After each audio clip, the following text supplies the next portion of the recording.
Welcome back to our recordings. And hey, this is going to be our, if I remember correctly, this is our last video of this season. So last video of season 3. And we've got a big one for you. So I'm Christopher Brandon with the Coeur d'Alene Public Library and the Cooperative Information Network. And I'm George Williams. I'm the Next Search Catalog Coordinator at Northeast Kansas Library System. I'm looking forward to the wrap party. Today we're going to be talking about holds and specifically the transport cost matrix. We'll go into some detail about holds in general, but our primary focus is to get to the topic of the transport cost matrix. But before we do that, couple things. First of all, be sure to register for the conference. Hopefully you've signed up, because I think by now we're getting close to the end of August when this video is released. So please make sure that you are signed up for the conference. We would love to see you there. We've got a lot of people signed up for it. Several people are doing it online, but we would really love to see people in person. It's always so much better when you're in person, but I understand that not everybody can come. But that is September 20th through the 23rd. We look forward to seeing everyone that does show up or shows up online. So with that said, where is this conference? Oh, I'm sorry. It's somewhere in the US. No, it is Portsmouth, New Hampshire this year. So yeah, exciting. We're excited about that. So now a quick word about koha-US. This video is sponsored by koha-US, your place to look for all things Koha. Whether you're just starting out with Koha, or you've been with Koha for a while, koha-US is a great place to find resources, learn new tips and techniques, or connect with other users and libraries. Koha-US provides excellent information, both original and curated from around the internet, including the terrific Every Other Day training videos. You will also find several special interest groups to connect with, as well as our general monthly meeting where we gather to talk about the latest Koha news. You should also check out the koha-US annual conference, held at various locations around the US. This is a great opportunity to meet with other users face-to-face, and build your Koha network, as well as new friendships. And of course, don't forget about the great presentations. Koha-US is also actively involved in the Koha community by contributing towards new developments. If you are interested in contributing towards Koha-US funded developments, join the Koha-US membership. Your annual membership builds the funds to sponsor new developments in the community, and as a member, you also help shape Koha-US with your membership votes, and receive a discount on the annual conference. You can also contribute towards developments through a direct donation, or by purchasing some great Koha-US merchandise through our Threadless account. Visit us at koha-us.org to find out more.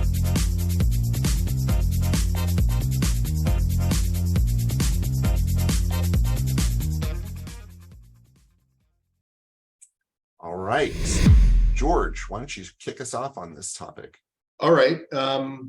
So in order to talk about the transportation cost matrix, the first thing we probably ought to talk about is holds and requests in Koha and how they work, because how they work has I think there's some misconceptions over what the transportation cost matrix does. And I think there's some misconceptions from people about how the whole holds process works. So in Koha, when a patron places a request, or when a staff member places a request, the information about what they're requesting gets put into a table in Koha called reserves.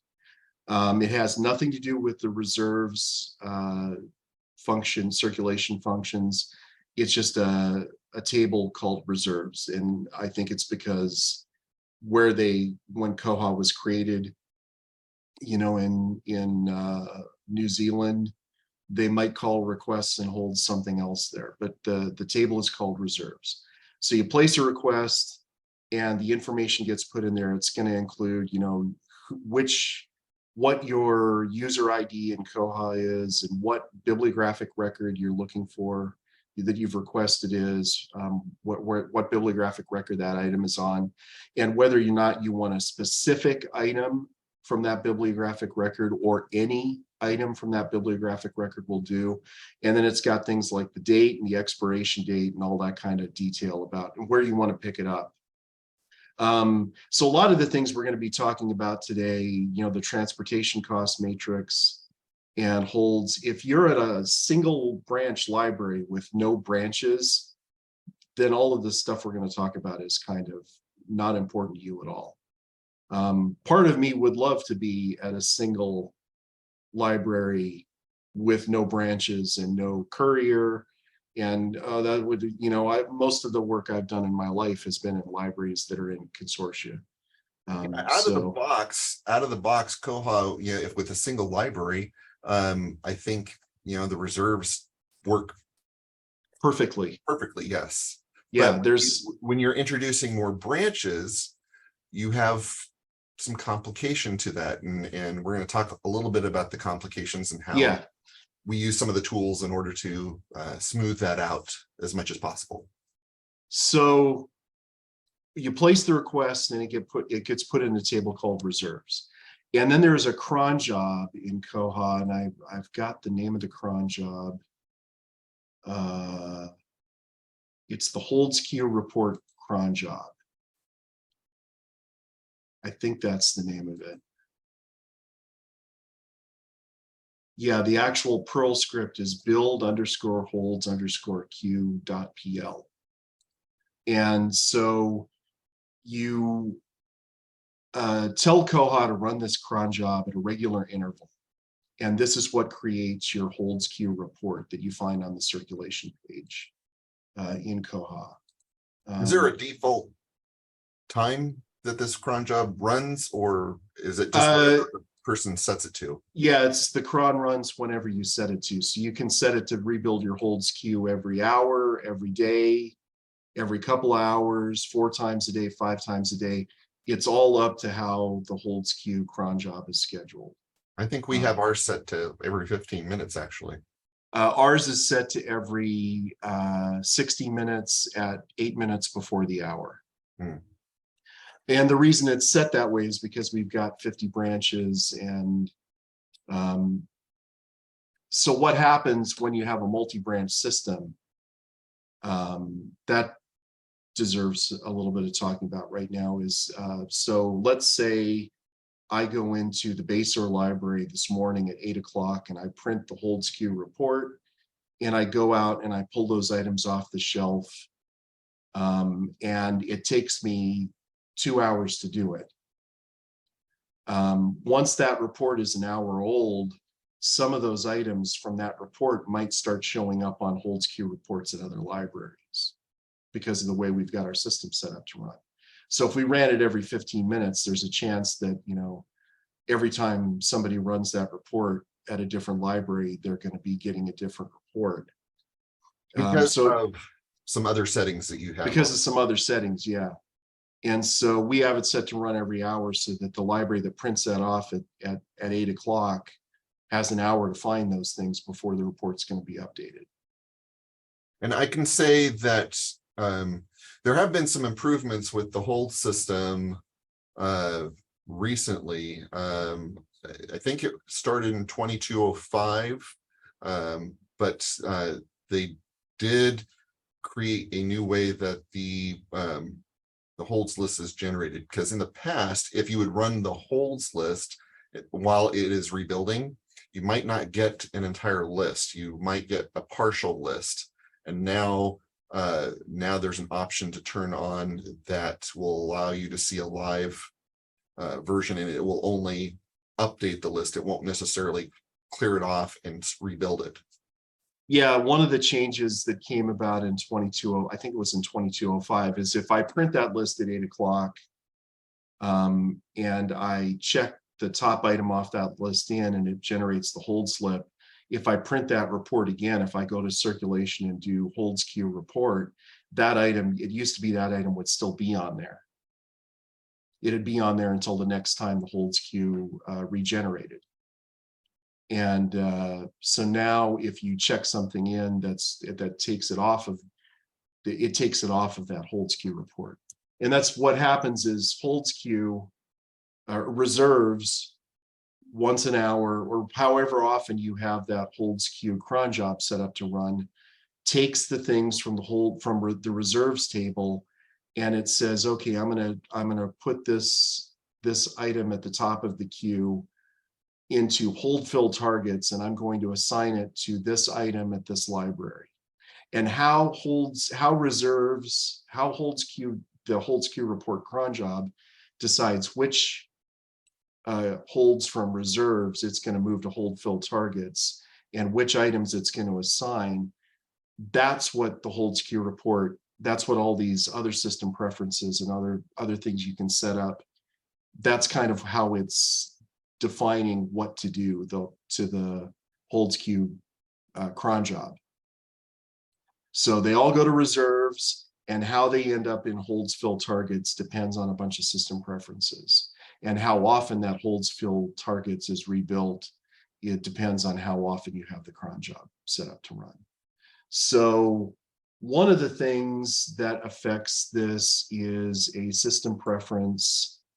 There's actually 3 system preferences, but I always just search for the first one, which is StaticHoldsQueueWeight. Mm-hmm. And the default for this, when you open up Koha out of the box, the default is 0. And 0 and a blank space, according to the manual, if you leave a 0 there, or if you leave it as a blank space, if empty, it's going to use all the libraries. Right. So there's a little confusion on that because the description in Koha does not say anything about the 0. Yeah, the description in the manual doesn't really say anything about it either, but I can demonstrate that by the way that I've used our system in the past, is the 0 is the same as a blank space. And I actually, for our libraries, I just have a list of all the libraries in here. And then, like, if there's a school that's closed for the summer, I take it out of that list, and things will stop appearing on their holds queue for the entire time that they're closed for the summer. So that's the first one here is StaticHoldsQueueWeight, and you just put a list of branch codes in here. Like for me, it would be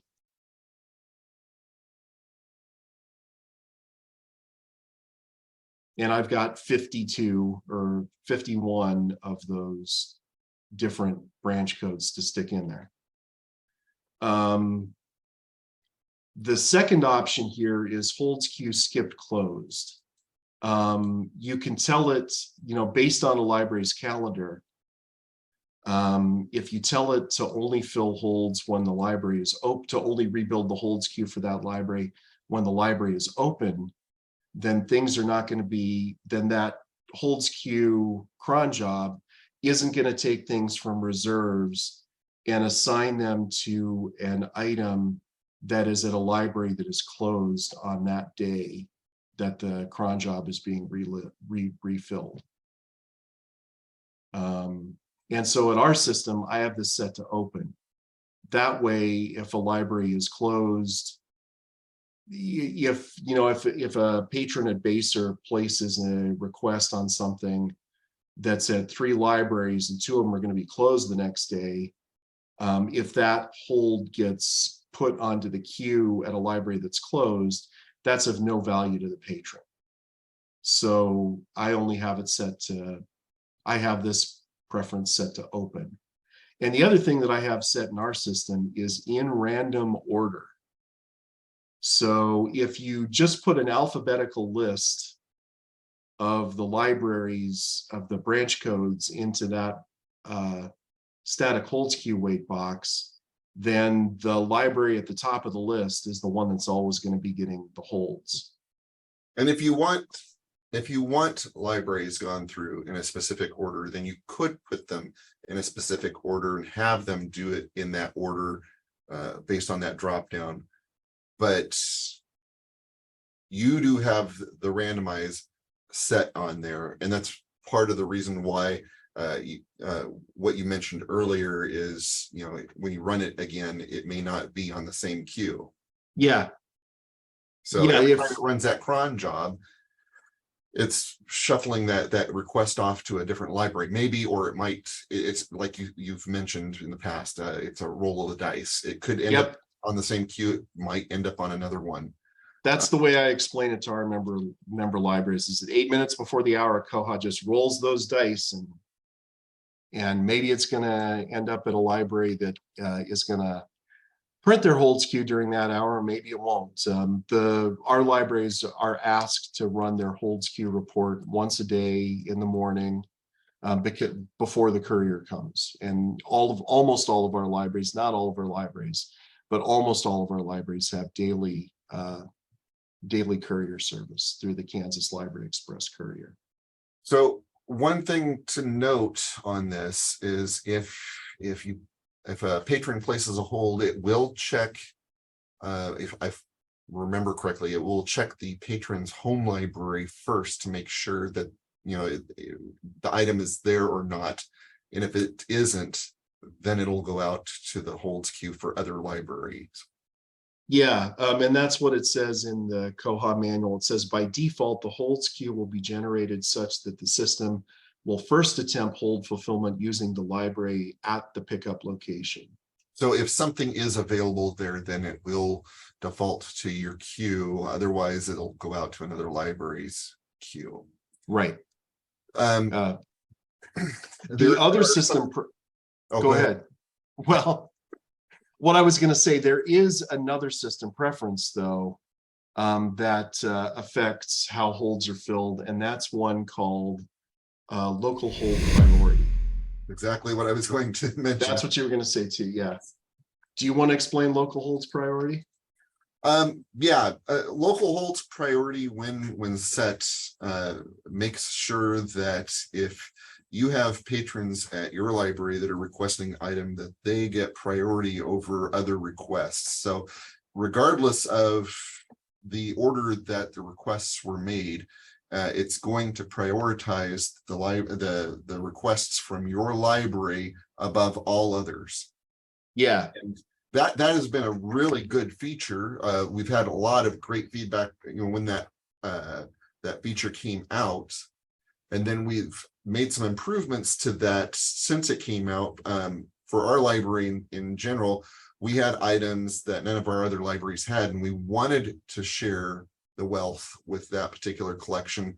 That was our hotspots, and so we had actually helped fund an enhancement on that to where you can exclude certain items from that local holds priority so that it will get distributed throughout the libraries. So right, that's at an item level thing. You have to, I've never used it, but you have to set those at the item level, right? it's an item, Or is it the item type level? I think you can set it at two different levels. You can do it in an item type. You can also do it at a specific item, on a specific item. Yeah. Yeah, this is the actual preference that I pulled up on the screen here. I always, it's another one. It's a 3-part system preference. I always just look for local holds priority. But the first part is give or don't give. And we have ours set to give priority fulfilling holds to the patron whose pickup library matches the item's home library, is the way we have it set up. So if the item, if the patron wants to pick it up at Leavenworth, and Leavenworth owns a copy, then it doesn't matter. And that patron is like maybe number 30 on the waiting list for that item. But there's nobody, number 1 through 29 are all people at non-Leavenworth libraries. It doesn't matter. Koha will send the item owned by Leavenworth to the patron that wants to pick it up at Leavenworth before it sends it anywhere else. So basically, if it doesn't have to travel, it's going to get priority. Yeah, then that's the one of the times that Koha will actually shuffle the holds queue and push those to the top of the list. And for us, this has been a big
is leading Yeah. to. We want to talk about another element, which is called the transport cost matrix. So when we got into Koha back in 2012, we were running into problems where we had a top heavy demand on certain branches in our consortium because it was always hitting the library that was at the top of our list. We had that out of the box setting with the weights, and so it was picking the library at the top of the list because they had a lot of the items, and so they were getting most of the requests. So we didn't have any kind of randomization on there. It was just going from the first item or first branch in the list. And we took a look at that and we decided, okay, well, we'll set it to random.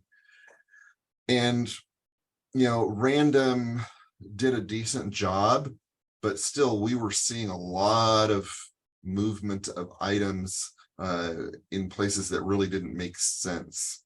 And when you're dealing with a consortium that has a courier system, the more you're moving, the more it's costing you in time to shuffle those things around, but it's also costing the patron time because it may be randomly picking a library that is probably the furthest away that happens to fill that request, where there was another choice that was a lot closer that made more sense. So the randomization helped the problem, but it wasn't a perfect solution. Yeah, and when I was at my previous library, we had the exact same problem. As an item would be requested by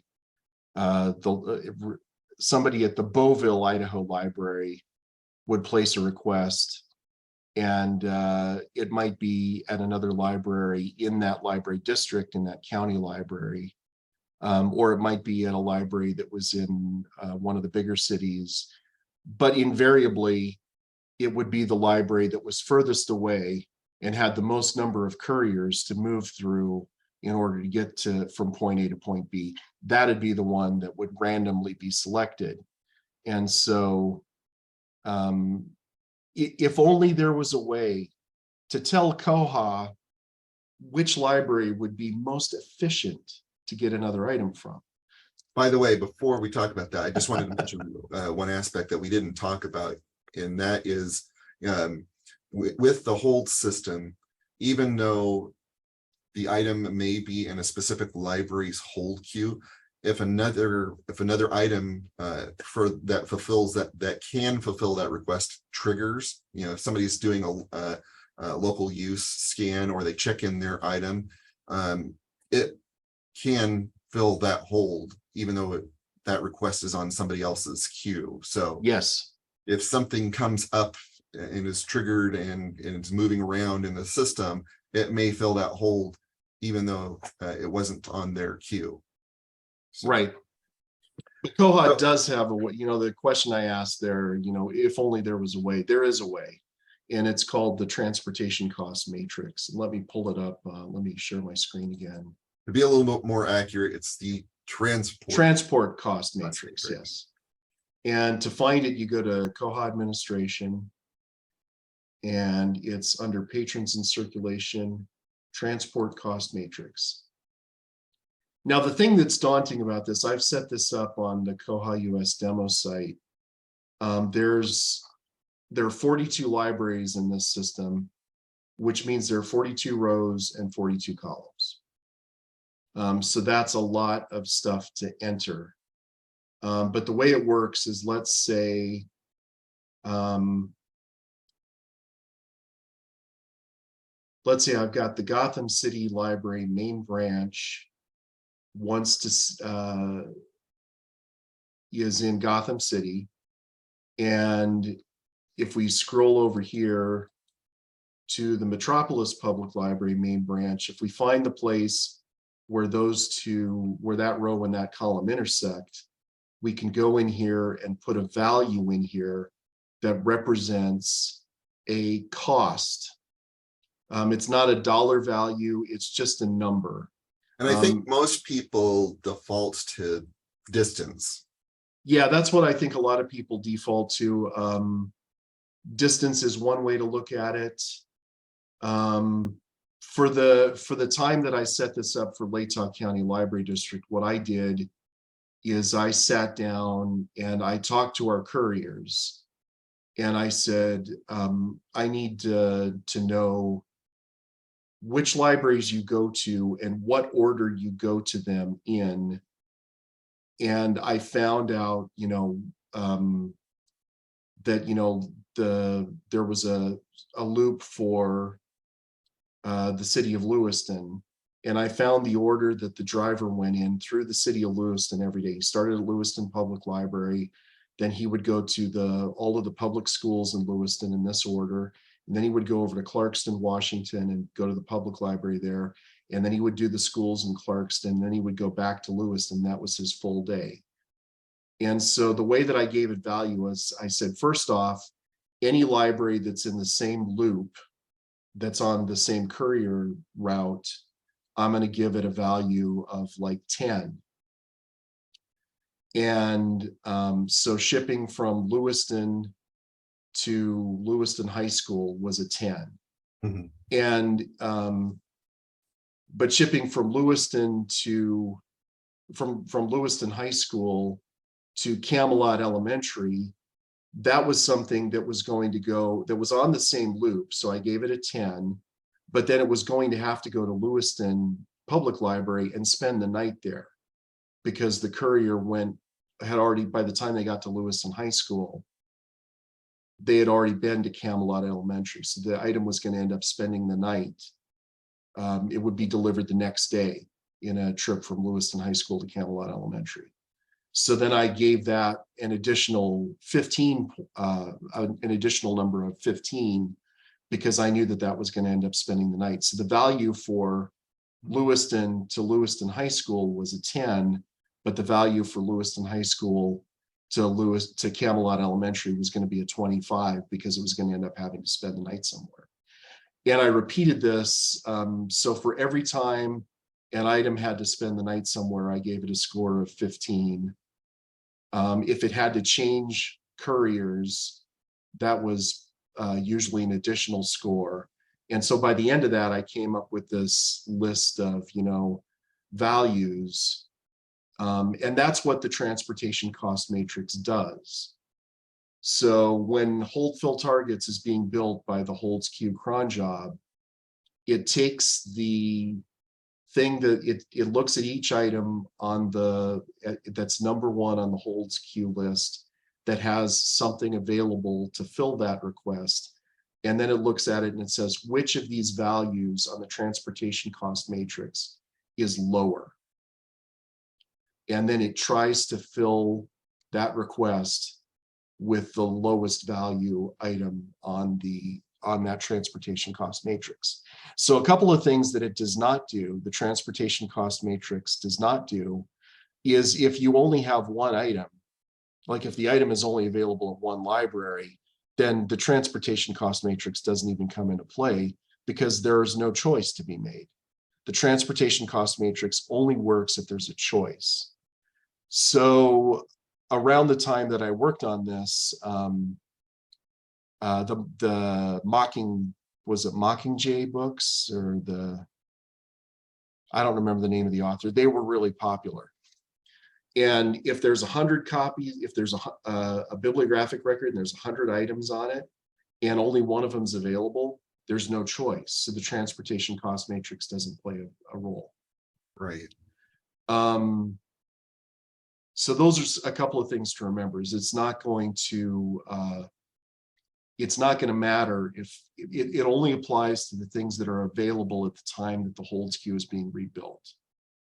If the transportation cost matrix doesn't look at things and say, well, this item's due in a couple of days and it's going to be much quicker to get there, it doesn't do that. It just fills with what's available at the time the HoldsQ is being rebuilt. You had something similar. Yeah, you did this for your library there. Yeah, a couple things I wanted to mention too. So you showed a transportation cost matrix, or excuse me, a transport. I gotta say it since I called you on it. Yeah. Transport cost matrix. One thing to keep in mind in this, and I have to keep reminding myself about it. I hardly touch this. I once I said it, I forget it, which is really nice. Yeah. But when you look at this, remember it's you're looking at this grid from and to. So I always have to remember that it's coming from whatever library is on the left column here to whatever your or excuse me, on the left it's hard to refer to this. I see a column of libraries here, but it's actually, these are headers for the rows. So it's right. It's the first cell in each row is from. Yeah, it's from this group of libraries to this over here. So that's basically how this is played out. The other thing that to keep in mind with this is this is really a ranking system. Yeah. So let's say you've got an item at Kalispell, and it's at Kalispell and Blanchard. Okay, Kalispell and Blanchard. Those two are close to each other, so they're easy to talk about. Okay. So if there's an item on the holds, if there's an item in reserves that has a hold on it, and it's at the top of the queue. Our target is going to Athol. So that's the thing. If you're looking across here, this is why it doesn't make any sense. Our target is essentially going to like Athol. So if somebody from Athol requests an item that is available at Kalispell and Blanchard, the one from Blanchard is the one that's going to be sent. Right. That's the one that's going to appear on the holds queue, because the number in that Blanchard to Athol column is lower. Yes, this has less cost than this one. And so, yeah, your ranking is vertical, not horizontal. That's why side by side, side by side is harder to, So keep in mind that, it's choosing between all these libraries here to go to one specific library here. And so it's ranking all these. And if you are basing this strictly on mileage and you have equal distance, I'm assuming, I don't know for sure, but I'm assuming that if you have equal distance and both are the best target out of that, then I'm going to assume that it defaults to what the system does outside of the cost matrix. That's my experience. Which is back to that original setting, the weights. And it, depending on whether you have it set to open, closed, or just open, and in what order, is it random, or in the order that the libraries are, it will go off of that. So that's why it's, if you want this transport cost matrix to be truly effective, don't have duplicate rankings in each column. Otherwise, you will default to those settings. Yeah, and the way we have it set up, that would work fine for us here. So let me talk just briefly about what I've done to, I've gone about this, in a similar fashion. I had put together a spreadsheet, and I did this back in 2015 at the Erie, Pennsylvania conference, and unfortunately those presentations aren't recorded anywhere. That was the year before we started, or 2 years before we started recording the conferences. Yeah. So this is a complex method of going about it. You can go about it the way I've approached it. You can probably go about it some other way, but this is the way that I had to wrap my head around this. Yeah. Basically, I created a spreadsheet that was laid out in a similar fashion to the transport cost matrix, but I'm taking a few elements beyond just distance. And what I would do is basically put in, I believe if I did this, if I'm remembering this correctly, I put in distance on this first spreadsheet. But what I've done also is I've added some other columns here that talk about hub, zone, and frequency. We have groups of libraries that are in certain zones. So, we have a certain number of zones. Basically, they have their own mini courier system in those zones. So that's what I'm defining zones as. And so I have about 8 different zones, 8 different mini couriers. And, there's a hub that our primary courier goes to for each. So, we define a library as this is the drop-off point in that section, and then they disperse. So there's at least a couple of couriers in each of these zones, unless you're in the primary zone. So, and then we mark which ones are hubs. If they're marked as a hub, and you're going to that hub, then you're not going to go through another courier. If they're not marked as a hub and you're going into that zone, then it's likely they're going through a secondary courier. Right. So, those are factors. If they're going through a secondary courier, that's a factor in, the weight of, how much it's taking to get to that destination. The other thing that I wanted to keep track of is how frequently, how often their courier pickups are. Right. You could factor in open and close, or you could just rely. Unfortunately, I don't think there is a combination where you can factor in how often a library is open. You could add that as another element to this, but I don't think there is a combination. I don't think the transport cost matrix looks at that open or open closed setting.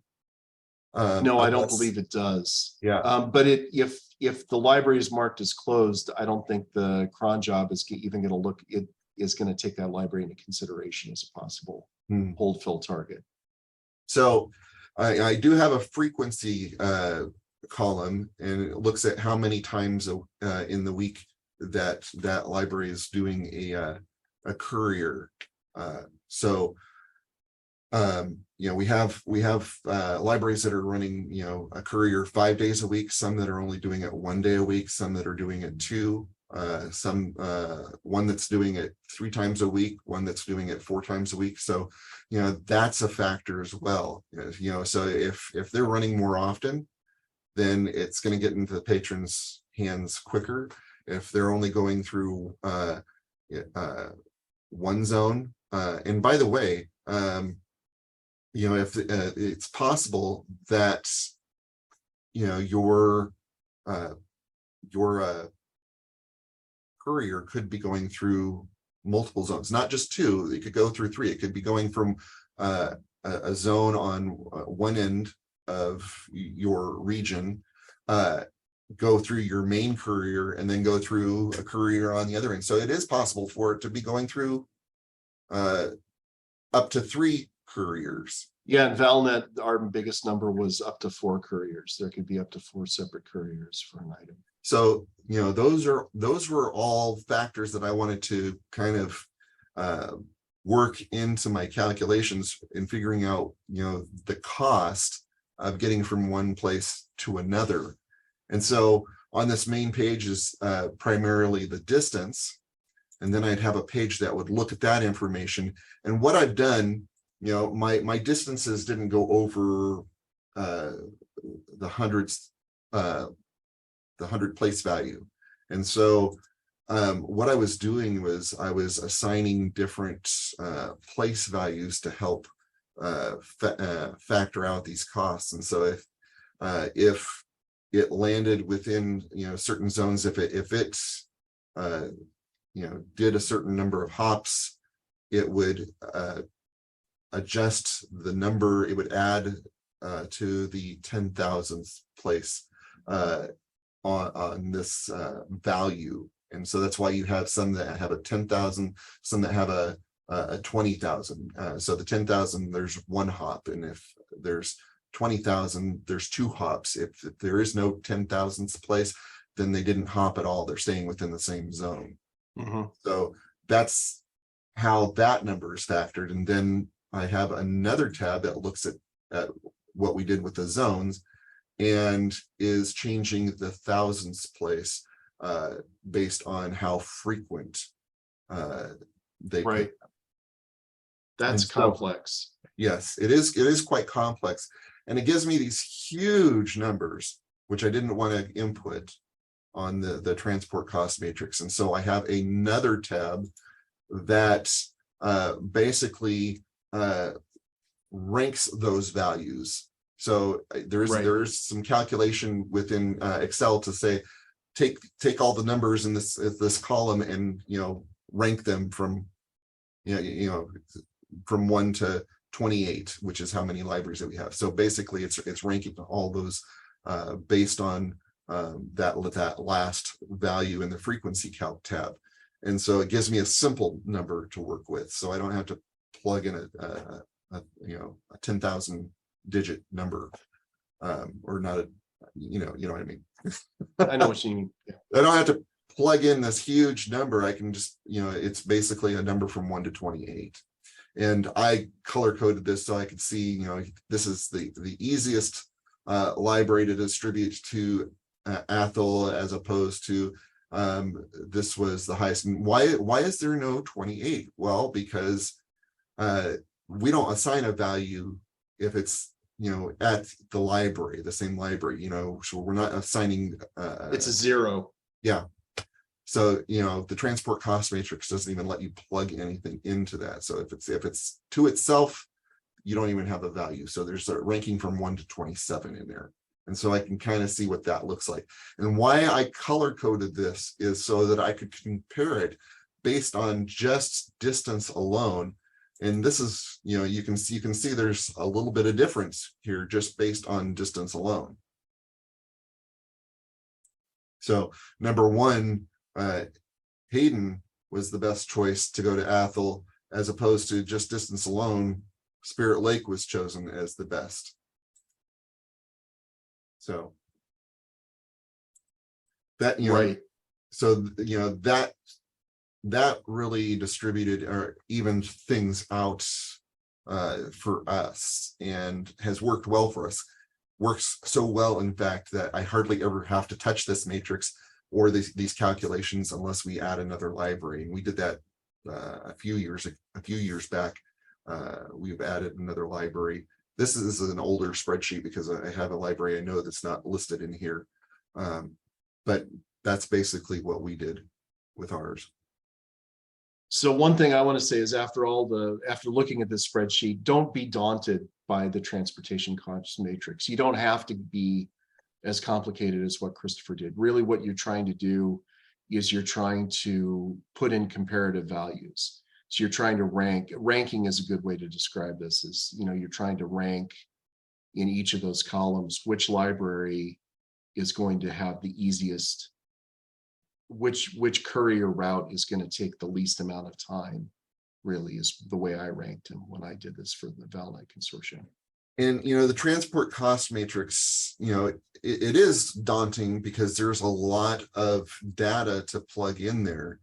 And it's huge. If you have a lot of libraries, that's a lot of information. If you have like 5 or 10 libraries, not so hard. But the more libraries that you have, there's a lot more information that you have to figure out and plug in. But the nice thing about it is, if you're not changing libraries constantly, you're hardly having to touch this. Once you have it set, you're pretty good. Yeah, for what we've got set up right now in the koha-US demo system, with 42 branches, that means that there are 1,764 little boxes to fill in. So the last thing we'll do here is I'm going to show you a couple of little tricks. Because believe it or not, I wrote jQuery to help me with this. So one of the things that, ever since the first time I ever used the Koha transport cost matrix, one of the things I hated about it when I first looked at it, and I'm going to refresh this so that we can get a new, is just how many, you know, once you get down to here, it's impossible. You can no longer see the cell on the left or the cell at the top to know which one you're in.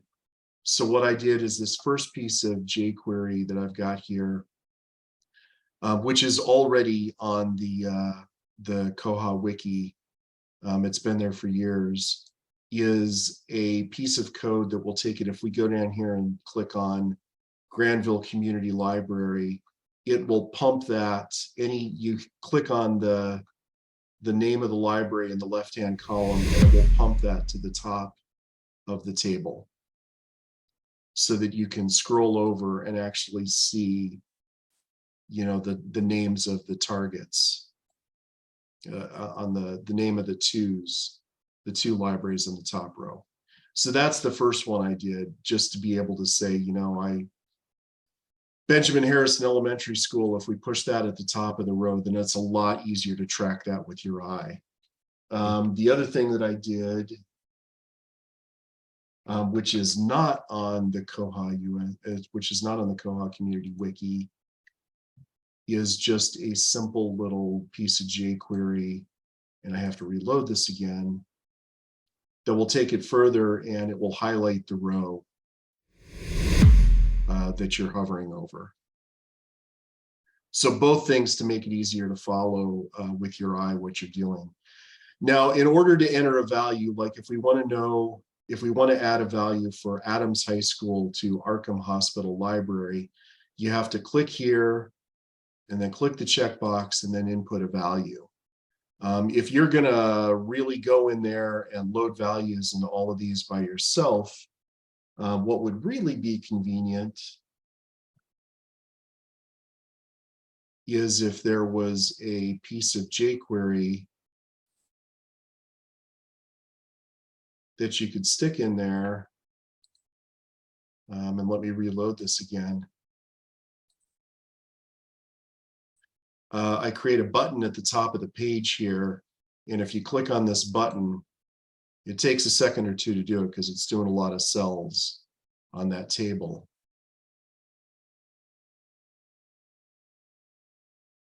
I don't think it's broken. Come on. There we go. Like I said, it takes a second or two because it's working across the whole table. But if you put in that jQuery, it will create a button that allows you to open every cell on the page, which makes inputting the data a lot easier. Yes. So like I said, one of those is already on the Koha Community Wiki, and I will put the others up before this video airs. Now, there is another element to holds that we didn't talk about, which you know, some libraries are using to limit where items are being moved to, and that is if you go to the transfer policy. So if you were to go into the Koha administration, and I believe it is. So I'm in, I've got it up on the screen here. So we've got patrons in circulation. I'm forgetting where it is. Transport cost matrix is there. It's right above transport cost matrix is library transfer limits. Yeah, and you can limit what moves to certain libraries solely from here. So, you know, I think you've mentioned the primary setting where it has, you know, the three different parameters, the library list, whether it's open and closed or just open, and if it's random or in order. You had mentioned, I can't remember if you mentioned it here or if we in our previous talk, where you put the libraries in order in that list, and if you didn't want something to move, you could take it out of that. If you didn't want it to be the StaticHoldsQueueWeight system preference will prevent things from going on to a holds report, a holds queue. It'll prevent it from going on to the holds queue report. But this system setting, the transfer policy, we can actually say, you know, we can pick a library, like let's say Jefferson High School in Metropolis, and we can go through and say that this library will not transfer any audiobooks to these libraries. If they're not checked, then those transfers to those libraries are not allowed. Which this is a little handier, because if you need to have a little bit more granular control over what goes where, you could do that. Like if you wanted to stop things from going everywhere, but you still wanted it to move within a certain group, like if you had schools, you know, during the summer that are shifting things around, but you didn't want it to go outside of the schools, you could limit that here. Right. And there's two interfaces. This is the basic interface, and in Koha 22, starting in Koha 2211, there's an advanced editor, which looks an awful lot like the transportation cost matrix. But they do include some controls that are kind of nice with the check and uncheck in the columns. So with this one, you select a collection, you select adult books maybe, and then you can uncheck everything in that row, or check everything in that row, or you can check everything in this column, or uncheck everything in this column, which that would be really nice if there was a way to do that with the transport cost matrix, if there was a way to have a button there that said fill in this entire column with a starting number or something like that. And I didn't mention, you have the granularity of what goes where, but you also have the granularity of item type. So you do have to define this by item type. Yeah, I think the transfer policies can be set by item type or collection code, depending on how you set the system preference for that. And this, the transport policy, you might not even ever know its existence. You may never touch it. By default, when you create your item types, I believe everything is on. So it defaults to allow all that movement, but you can go in there and you would have to go and say, I don't want it to move between these libraries for these particular item types or collections. So yeah. So that's the primary guts of holds. And the cost matrix, the transport cost matrix, is a good tool. Not everybody likes to touch it because of the amount of work that goes into it.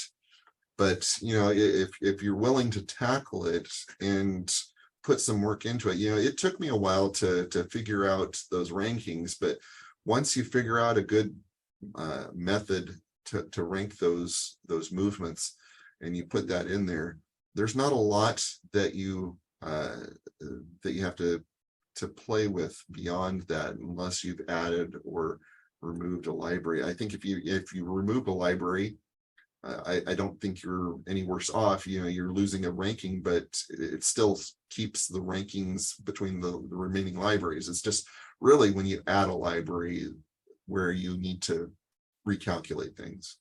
Yeah, really the bottom line is that the transport cost matrix is all about the difference in the numbers. It's calling it a cost matrix, makes people think there should be a dollar amount or something like that, but it's really a list of values, of ranked values. Yeah. But I mean, if you're a library that charges for holds, maybe it is a cost. So maybe you want to factor that in. But anyways. All right. Yeah, some good tools. I think that Koha offers a lot in order to make holds more efficient. And we're always playing around with other ideas and how to improve these things. I know it's not a perfect system, but some really good tools to use. And the transport cost matrix was huge in our hold system. Cool. So, all right. Well, that's it for this season. I want to thank everybody for sticking with us through our third season, and we hope to continue on with some good topics in season 4. So be sure to track us down when you're in New Hampshire at the koha-US conference and tell us how much you hate us, how much you like us, any of that stuff. So. I'll be hiding. If you're going to tell me how much you hate me, I'll hide. Yeah, I'll take the hate comments, give the "we love your show" comments to Christopher. And I just want to remind everybody, you know, even though you find our videos on our website at koha-US.org, you can also find our videos at YouTube/koha-US, no dash in there. And, you know, that's a good way to subscribe to the playlist if you want to keep up on our videos easily. But you can also make comments, you know, what you liked, what you didn't like. You can also just like our videos if you found it useful. So please give us feedback in YouTube. We would love to see what people are interested in or not interested in. So. All right. We'll see you all in a couple weeks.